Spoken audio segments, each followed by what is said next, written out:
जय श्री शिव शरणम।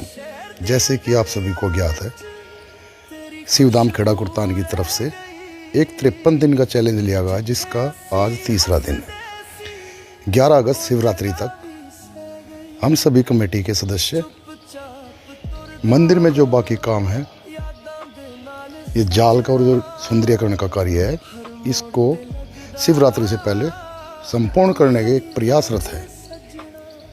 जैसे सभी आपको ज्ञात है, गांव में हिंदू आबादी कम है और कमेटी भी आपकी छोटी ही है।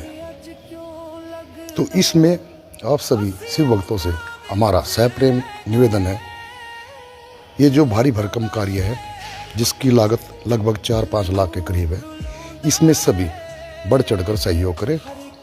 भगवान शिव आपके घर में अन्न धन के भंडार भरे। ओम नमः शिवाय।